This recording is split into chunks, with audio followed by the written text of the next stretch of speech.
Assalamualaikum warahmatullahi wabarakatuh. Saudara seiman dimanapun berada di bumi Allah ini, dalam kesempatan ini kita akan membahas tentang Syu'abul Iman. Apa itu Syu'abul Iman? Nah, sebelum itu kita akan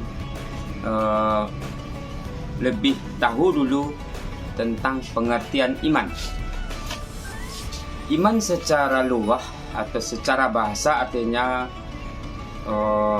percaya, yakin, yang berasal dari bahasa Arab amana yu'minu imanan. Sedangkan menurut istilah, yang dikatakan dengan iman itu adalah percaya dalam hati, diucapkan dengan lisan, dibuktikan dengan amal perbuatan. Imam Syafi'i dalam kitabnya yang berjudul Al-Um mengatakan bahwa,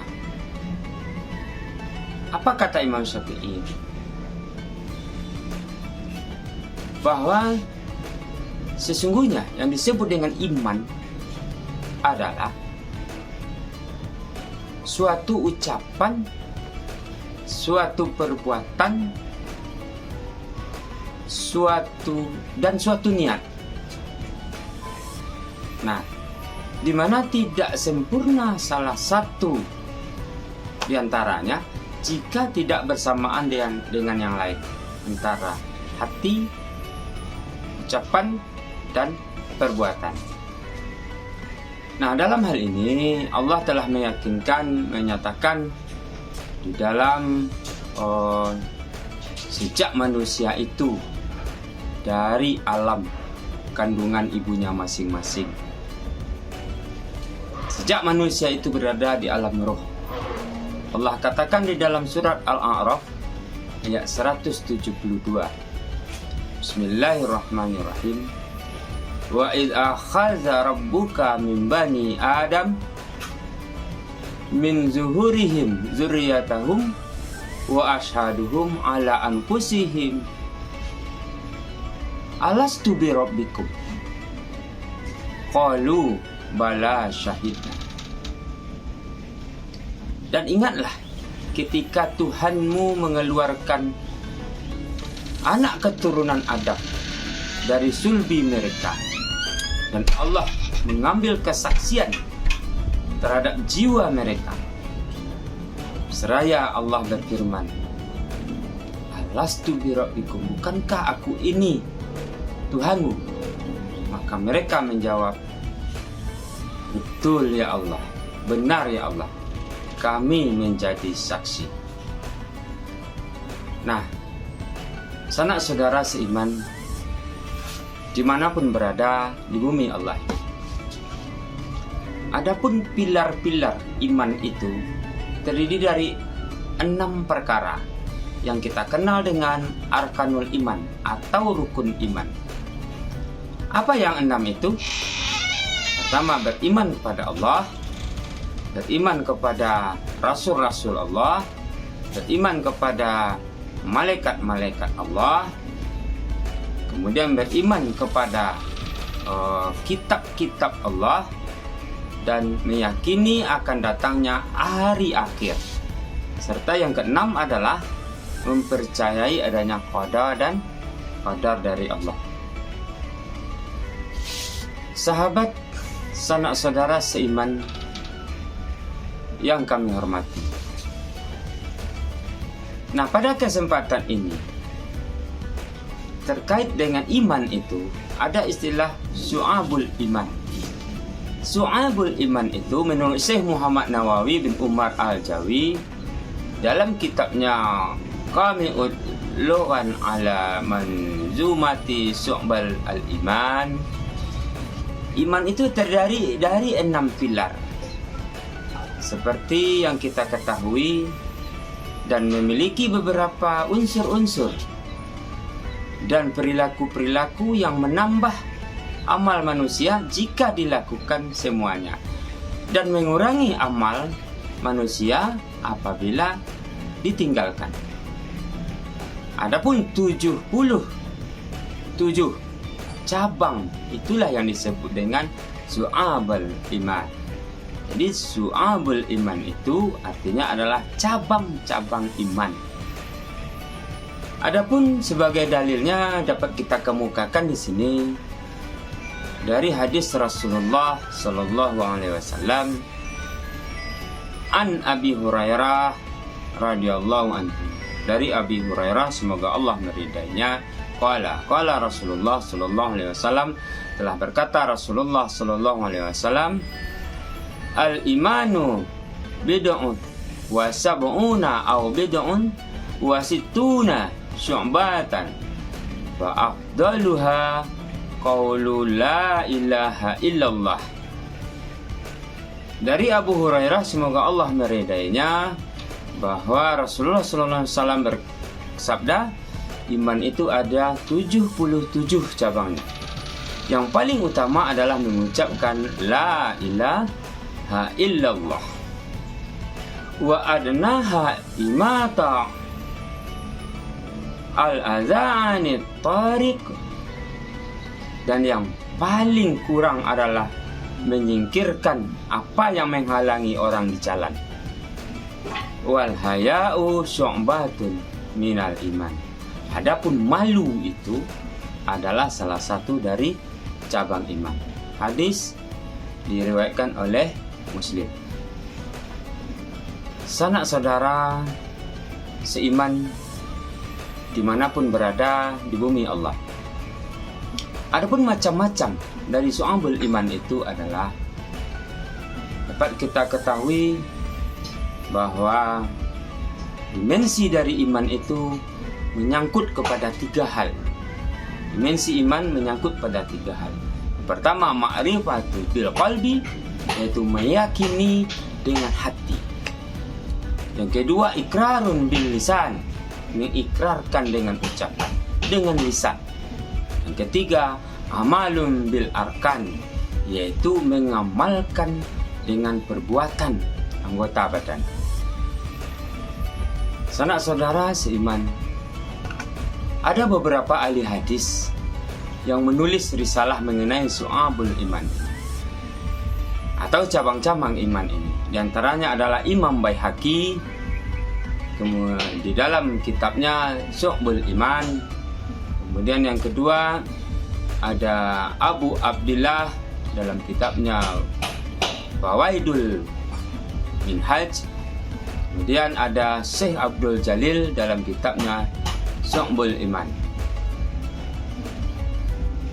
Nah, kemudian ada Abu Hatim dalam kitabnya Wasiful Iman wa Syu'bul. Nah, sanak saudara yang dirahmati Allah dimanapun berada di bumi Allah. Yang pertama, cabang iman yang berikatan dengan niat. Cabang iman yang berkaitan dengan hak niat adalah akidah hati. Ya, di mana Allah katakan yusabbitullahu allazina amanu bil qawli sabiti bil hayah di dunia wa fil akhirah. Allah itu telah meneguhkan iman, telah menetapkan iman orang-orang yang beriman itu, orang yang beriman itu dengan ucapan dalam yang teguh dalam kehidupan di dunia dan di akhirat. Wa yudillullahu zalimina wa yaf'aluna Allah ma yasha. Dan Allah itu menyesatkan orang-orang yang zalim dan memperbuat apa yang ia kehendaki. Sanak saudara seiman yang dirahmati Allah, adapun cabang-cabang iman yang termasuk ke dalam kelompok niat tadi, akidah dan hati tadi, ada 30. Yang pertama yaitu iman kepada Allah. Yang kedua, iman kepada malaikat Allah. Yang ketiga, iman pada kitab Allah. Yang keempat adalah iman kepada Rasul-Rasul Allah. Yang kelima adalah iman kepada takdir baik dan takdir buruk dari Allah.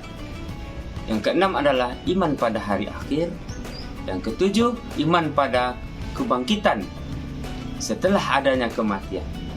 Yang kedelapan, iman bahwa manusia ini akan dikumpulkan di yaumil mahsyar setelah hari kebangkitan nanti.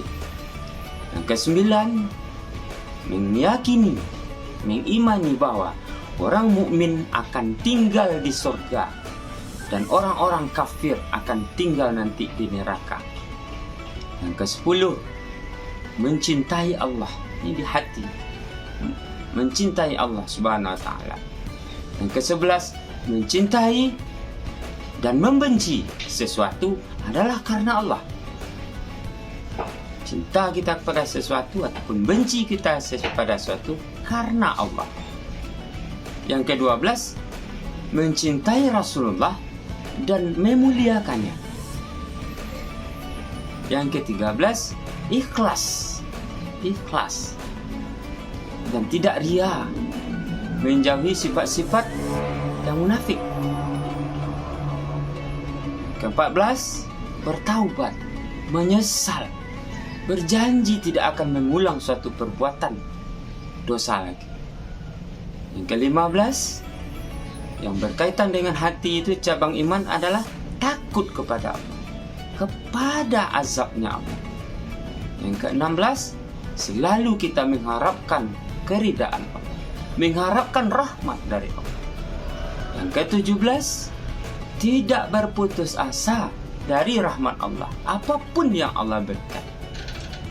Di dalam pepatah Minang dikatakan, dinan dalam tak bagalombang, dinan dangkanya tak baria, disaki idu indak tagamang, kanan kuaso inyo meminta. Apa artinya? Ya, adalah senantiasa meminta segala sesuatu pertolongan hanya kepada Allah. Jangan pernah kita mensekutukan Allah dengan hal-hal yang berbau musyrik. Oleh karena itu, musyrik itu sangat dibenci oleh Allah. Bersabarlah, karena orang-orang Allah akan mendengar doanya orang-orang yang sabar. Kemudian yang ke-18, cabang iman yang terkait dengan hati tadi adalah syukur nikmat. La in syakartum la azidannakum wa la in kafartum inna azabi lasyadid. Siapa yang bersyukur pada nikmat Allah, Allah tambah. Siapa yang ingkar terhadap nikmat Allah, maka azab dari Allah sangat pedih. Dalam pepatah Minang dikatakan, panakia pisau sirawi ambiak galah batang lintabu, salodang ambiak kaniru, nan satitiak jadikan lawi, nan sakapa jadikan gunung, alam takambang jadi guru. Apa artinya? Artinya bahwa dalam menjalankan hidup kita sehari-hari, kita selalu bisa dituntut untuk mampu berpikir, menggunakan akal dan pikiran kita serta logika kita untuk merenungi apa yang ada di langit dan di bumi ini. Kemudian kita bersyukur. Adapun yang ke-19, cabang iman yang di hati tadi adalah menunaikan amanah dari Allah, apapun amanah. Kemudian yang ke-20, sabar. Innallaha ma'as sabirin. Sesungguhnya Allah itu bersama dengan orang-orang yang sabar.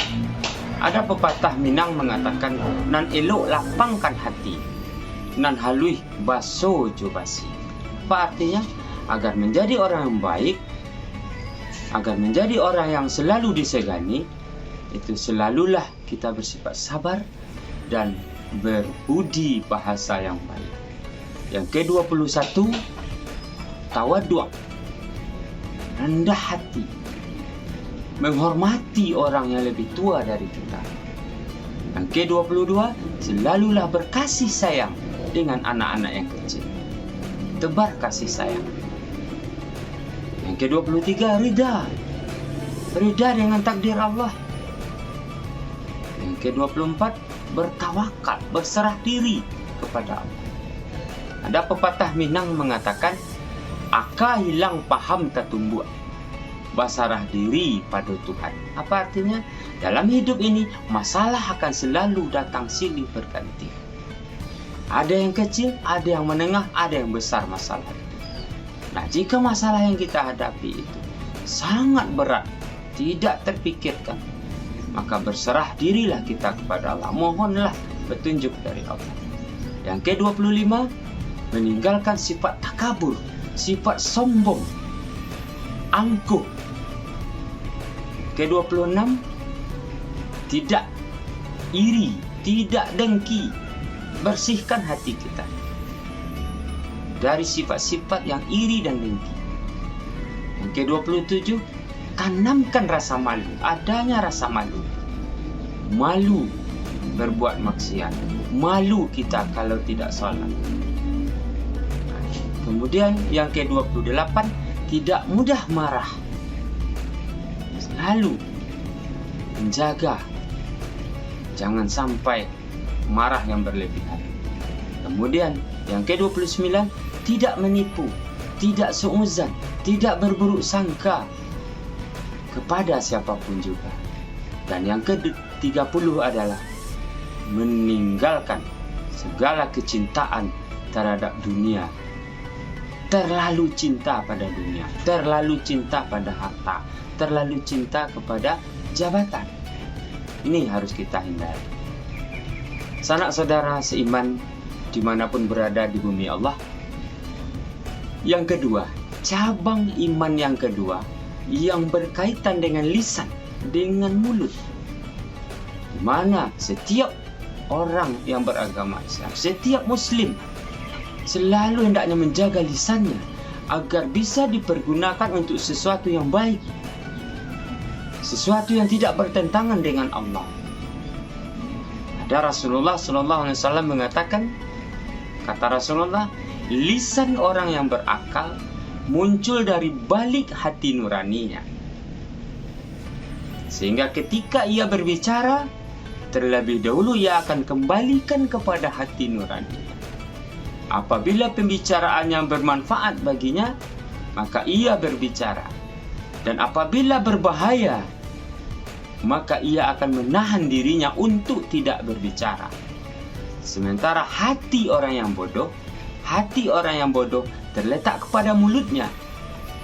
Dan ia berbicara tentang apa saja sesuai dengan apa yang dia kehendaki. Hadis yang diriwayatkan oleh Bukhari dan Muslim. Sanak saudara seiman dimanapun berada di bumi Allah. Cabang iman yang kedua ini, yang berkaitan dengan lisan ini, apa-apa saja. Yang pertama, selalu membaca kalimah thayyib, kalimah thayyibah, kalimat-kalimat yang baik. Yang kedua, lisan kita selalu membaca Al-Quran.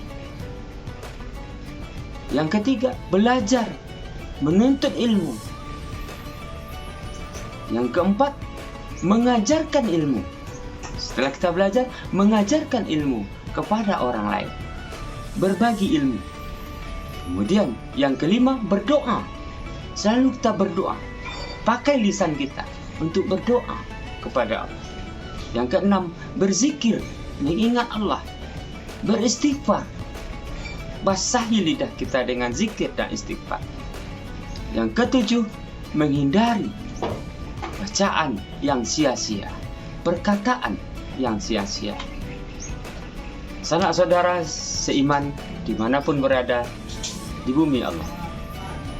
Yang ketiga, cabang iman yang ketiga berkaitan dengan yang berhubungan dengan anggota badan kita, anggota tubuh kita.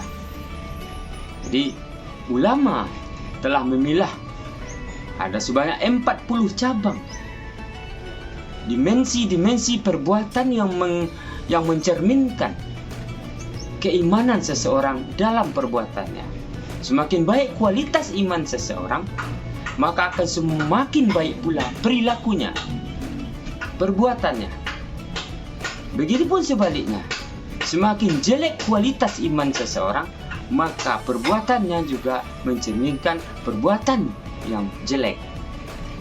Dari ke-40 cabang iman yang berkaitan dengan perbuatan anggota badan tadi, diantaranya adalah selalu bersuci, bertaharah, menjaga kesucian badan, kesucian pakaian, kesucian tempat. Yang kedua, menegakkan salat, mendirikan salat fardu, salat sunnah, dan salat lainnya.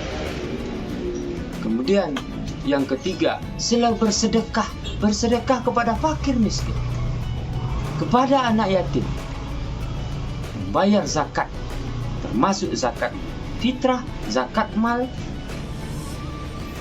serta bisa kita untuk memuliakan orang lain, memuliakan tamu. Kemudian yang keempat, menjalankan puasa wajib, puasa sunat. Kemudian yang kelima, melaksanakan ibadah haji, ibadah umroh bagi orang-orang yang mampu. Kemudian beriktikaf, berdiam diri di masjid, termasuk diantaranya di dalam bulan Ramadan mencari malam Lailatul Qadar. Itu mencerminkan kepada iman dalam hal perbuatan. Kemudian yang ketujuh, menjaga agama Allah, bersedia meninggalkan rumah untuk berhijrah kepada tempat yang baik, mencari ilmu di tempat-tempat yang lain. Kemudian yang kedelapan, menunaikan nazar apabila pernah mengucapkan nazar. Yang kesembilan, menunaikan sumpah apabila kita pernah mengucapkan sumpah. Yang ke-10, menyempurnakan dan menunaikan kafarat. Kemudian yang ke-11, menutup aurat ketika kita sedang salat ataupun di luar salat. Selalu tutup aurat. Kemudian yang ke-12, melaksanakan ibadah korban bagi yang mampu untuk berkorban. Kemudian merawat jenazah, mengurus jenazah. Kemudian yang ke-14, membayar hutang. Apabila kita pernah berhutang, bayar segera mungkin hutang. Yang ke-15, meluruskan muamalah, menghindari riba. Wa ahallallahu al-bai'a wa harama riba. Allah halalkan jual beli, Allah haramkan riba. Kemudian yang ke-16, menjadi saksi yang adil dan tidak menutup adanya kebenaran. Apabila kita melihat kemungkaran, kejanggalan, kita diminta untuk jadi saksi, ungkapkan yang sebenarnya. Jangan takut. Yang ke-17, menikah untuk menghindari diri dari perbuatan yang keji dan haram. Bagi yang sudah mampu untuk menikah, segeralah menikah. Kemudian yang ke-18, menunaikan hak-hak keluarga. Apa hak keluarga? Apa hak anak? Apa hak istri? Apa hak sanak saudara kerabat? Apa hak-hak hamba sahaya?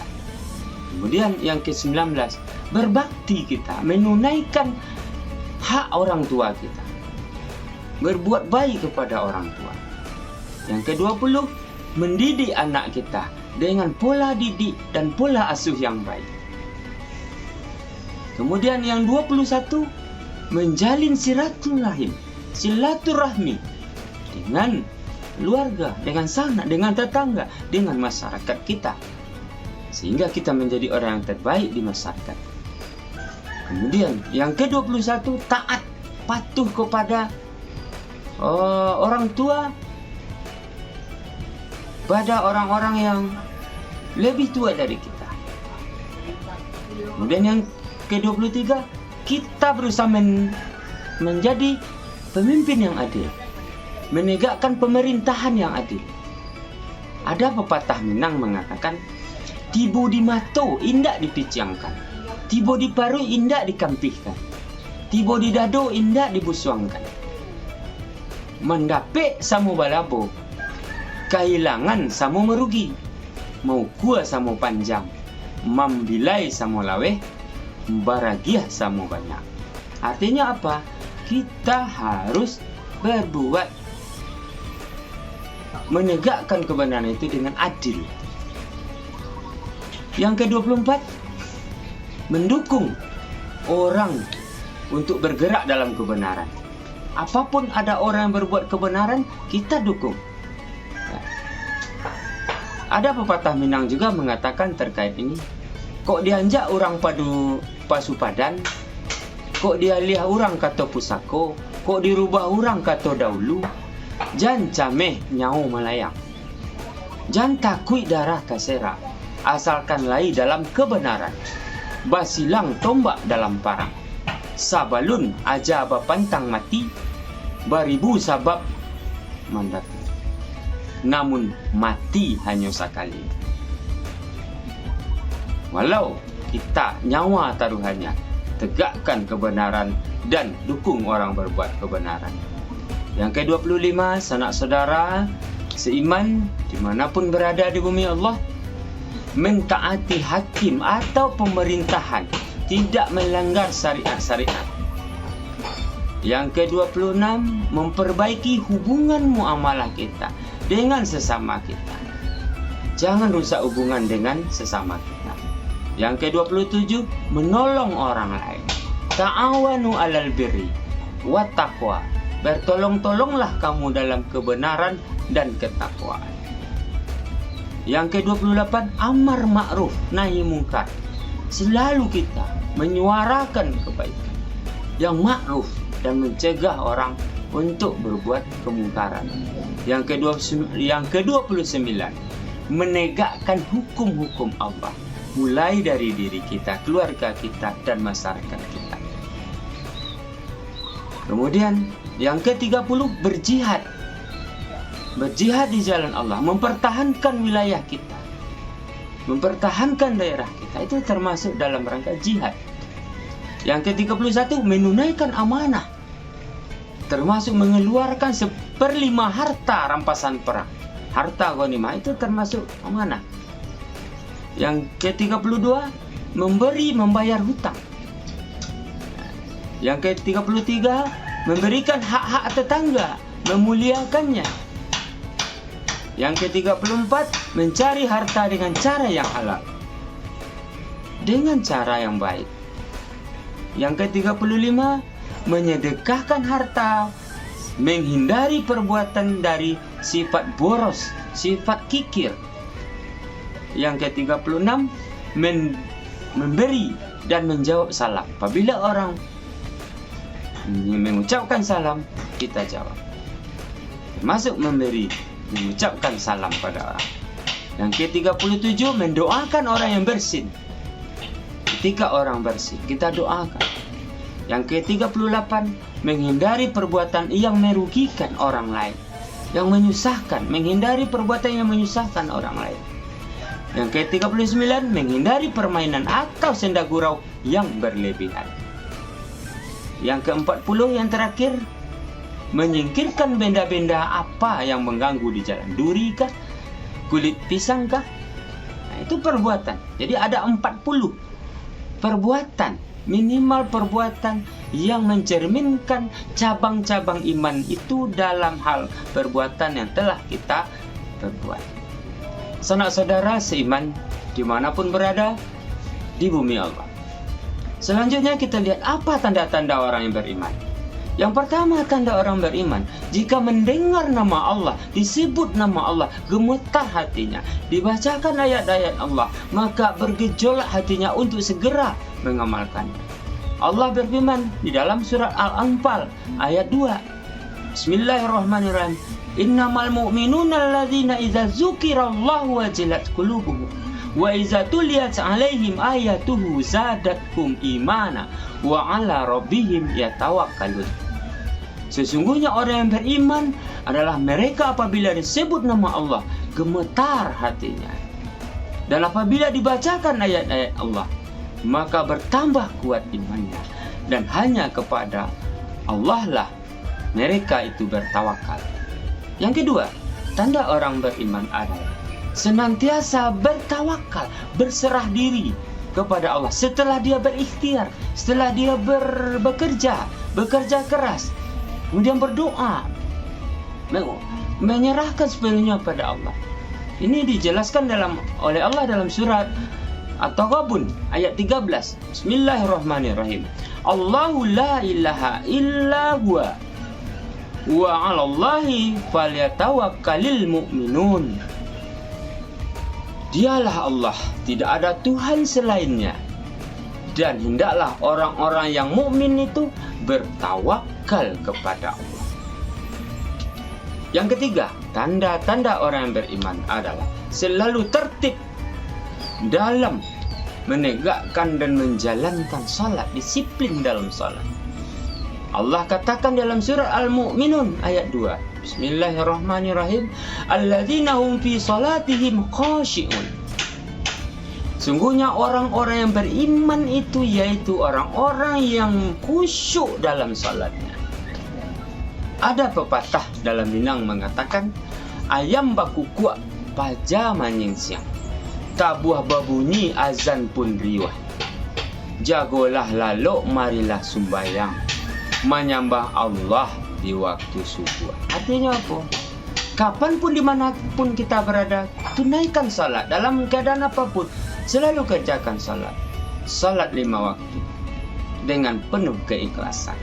Yang keempat, tanda orang yang beriman pada Allah adalah manakala menafkahkan sebagian rezekinya, hartanya di jalan Allah. Allah katakan di dalam surah Al-Anfal ayat 3, alladzina yuqimuna sholata wa mimma razaqnahum yunfiqun. Orang-orang yang melaksanakan salat, yang menginfakkan sebagian hartanya kepada mereka.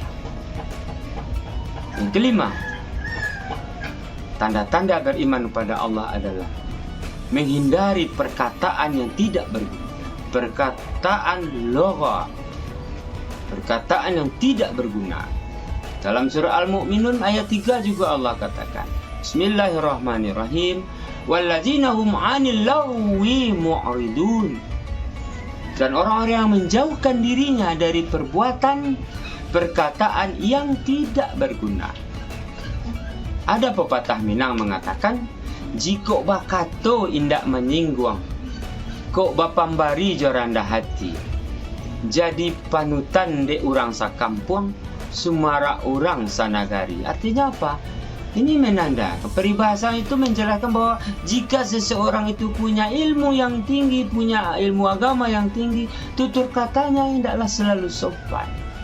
Mampu dia menjaga sopan santun dan selalu dia rendah hati, sehingga menjadi dia panutan bagi banyak orang.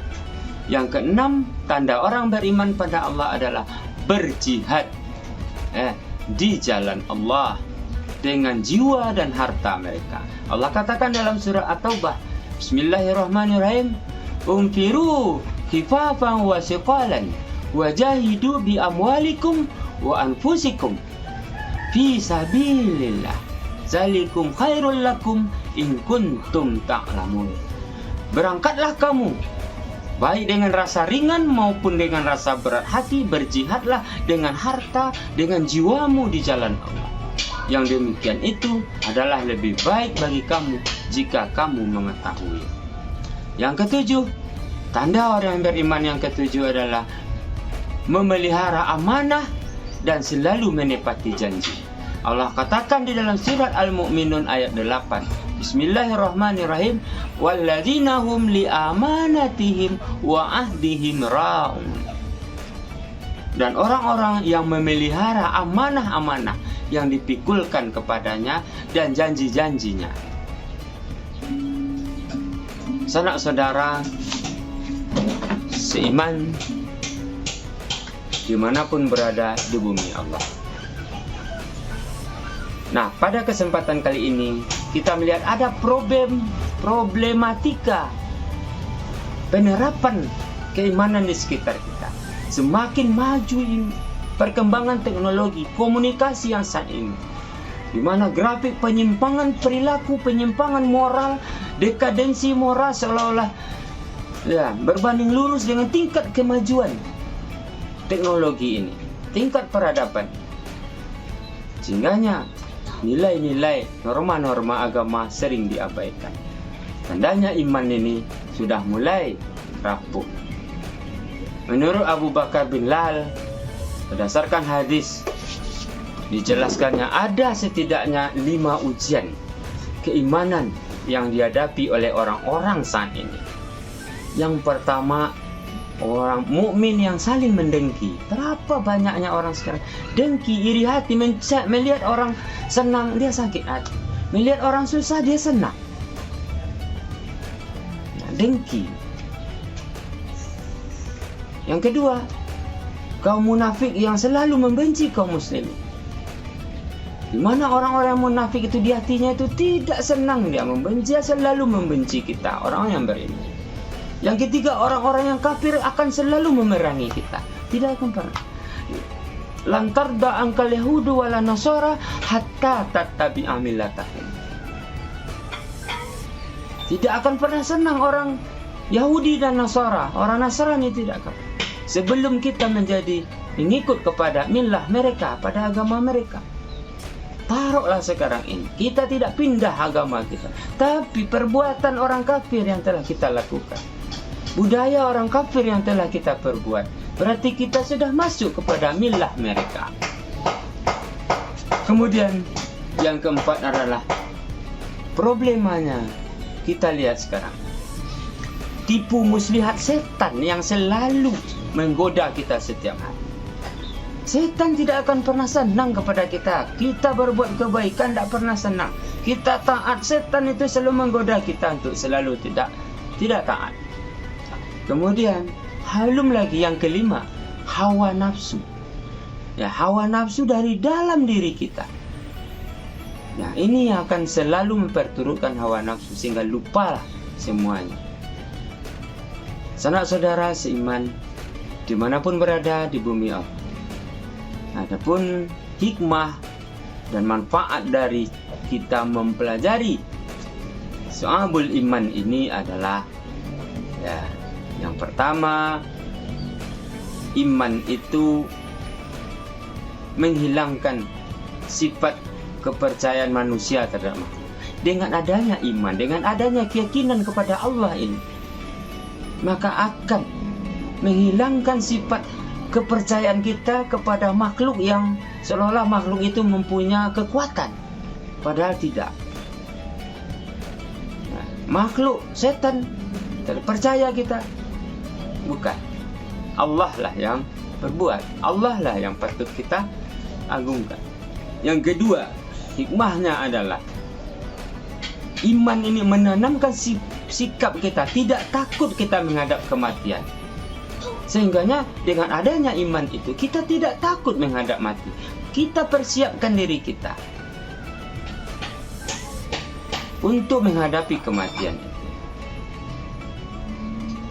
Ya ayyuhallazina amanu taqullah wal tanzur nafsum ma qaddamat lighad. Wahai orang-orang yang beriman, bertakwalah kamu kepada Allah dan hendaklah kamu menyiapkan bekal kamu untuk hari esok.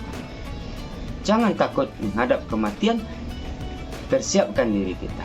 Yang ketiga, iman akan membuat seseorang itu memiliki jiwa hati yang tenang. Dengan adanya iman tadi di dalam diri, membuat hati kita akan tentram tenang. Yang keempat, iman itu mewujudkan kehidupan yang lebih baik, kehidupan yang lebih berkualitas, karena kita sudah serahkan semuanya pada Allah. Yang kelima, iman menumbuhkan sifat yang ikhlas, sifat yang tidak neko-neko. Yang keenam, iman mendatangkan keberuntungan.